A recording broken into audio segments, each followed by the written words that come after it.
Midnight. This is ABS, and you're in the Spotlight with Midnight on TSM Radio. Spotlight, Midnight. Spotlight.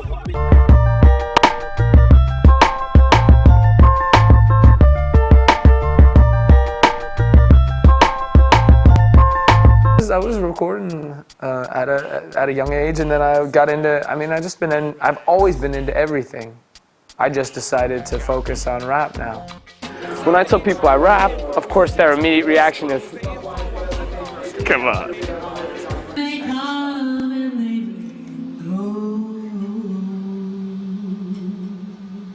And if you think I'll be there, come on, girl, I don't care no more.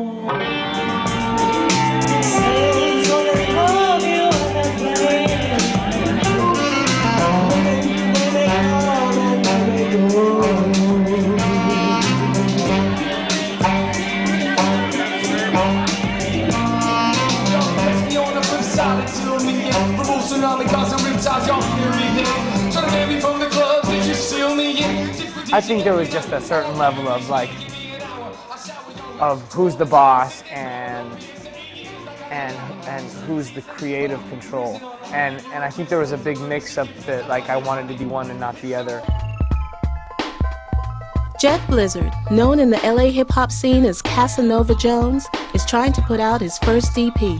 To cover costs, Jones works as a part-time wedding planner. Although, when I do have to talk about anything besides what I'm doing here, it's,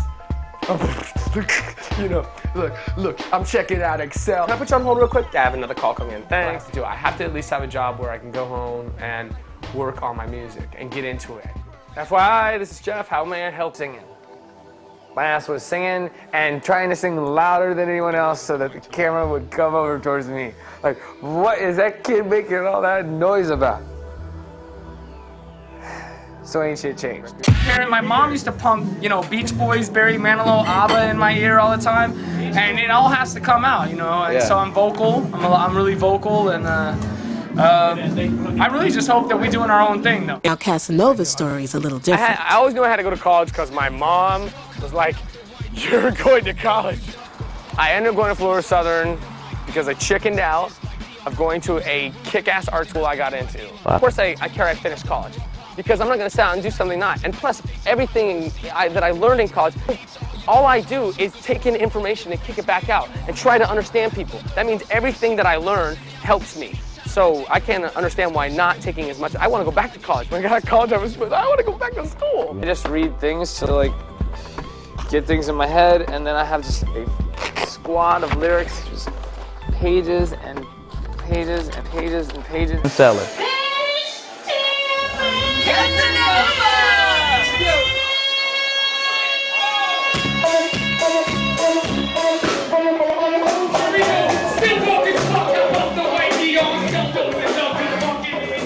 Jones has already been playing for 4 months with a live band and Christian. This girl's an amazing singer and you have to have her in your band. And he said, listen, when I put it together, you're going to be in it. And then probably about 8 months later, there we were on stage. I leave honey's butter coated super sweet like sugar smacks butter. Anyways, I had the trailblaze to LA, soak up summer sunny rays. Smoke about 100 J's. On the microphone. Back at the Casanova camp, Jones is starting to see the downside to relying on a live band. And it was Thursday night, the night before our show at the gig, and it was 5 o'clock, and we were having rehearsal from 7 to 10, our only rehearsal before the gig show. And she called and said, Jeff, I'm in these negotiations, I really need to stay. And I'm like, it's all right, you can be an hour late. She's like, great. But yeah, it was always known that, hey, one day I'm gonna not be able to be part of the band. I just didn't think it would happen that soon. There is no leeway. The reason why you kick ass in performance is because you practice. Practice makes perfect, and this is true to everything in life.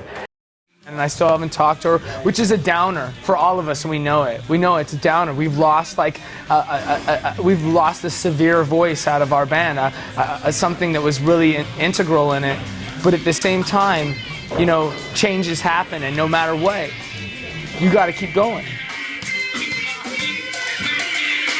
After struggling through some shows without Christian, Jones decides to make amends.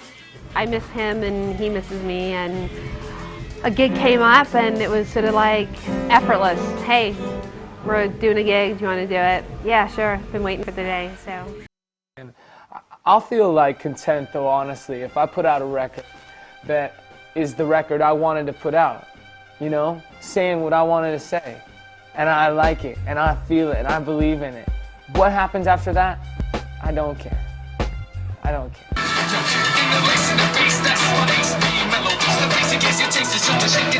To his investors' dismay, Jones and producer Byron DeLear are 2 months behind delivering his EP.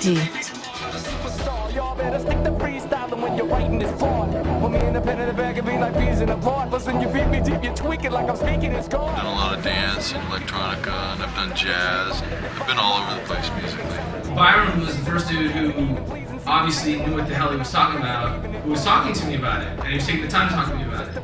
He basically said, you know, I'm the best at what I do, and I've come from Portland, I'm going to come to Los Angeles, and I'm going to take over the music scene, and I'm going to be the best rapper that's ever come around. He was spending his time on me, and time is money to people at a certain level. And I recognize that, and so when he said he would do something, I got it done. There's two kinds of music, good music and bad music.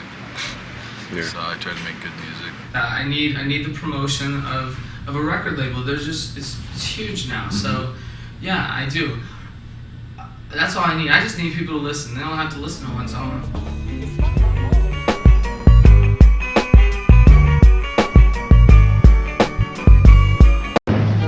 Casanova Jones and me.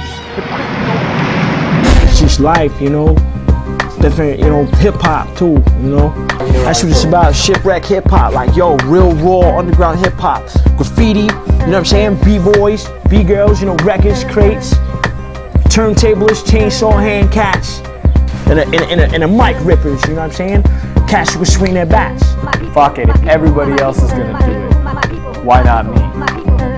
When you make righteous moves, you know, you're not always out trying to backstab and get over on people, and good things happen to you, you know, and that's what we've just been focused on. Every single day we wake up. That's what it's about, you know what I'm saying?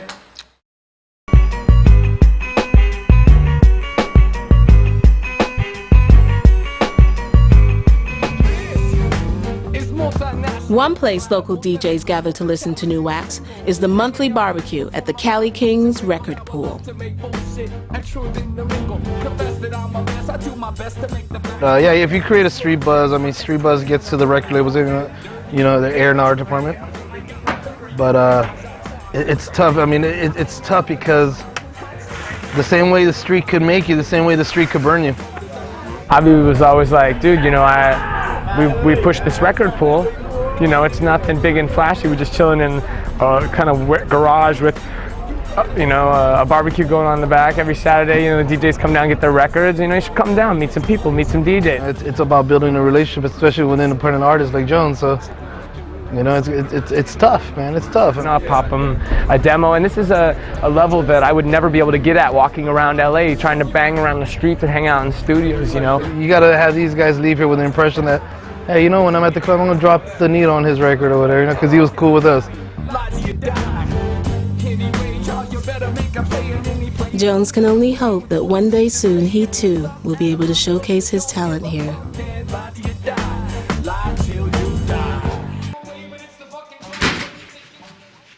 Live performance, Jones unveils a secret weapon.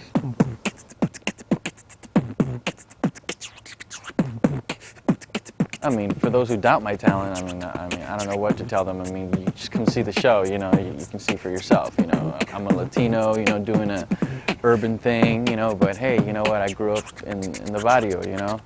But actually, to be honest with you, I have never, ever done anything like this as far as with my beatboxing until I met Jones. He was a small-time hustler, but a self-proclaimed dawn, but he was wrong. But he kept on, I tried to keep his head up the clouds. His response was, get gone, shit's wrong in your head, Jones. You got a pawn on this chessboard of life, where I'm the king like Kong. I know you're thinking it's on, but no alarm to Casanova. I'm just sorry that I gotta ruin this song. See how I grabbed his arm when I saw him in the palm, where we're gone. All around the world, the same song. I do. I love working with him. Hold on. 1,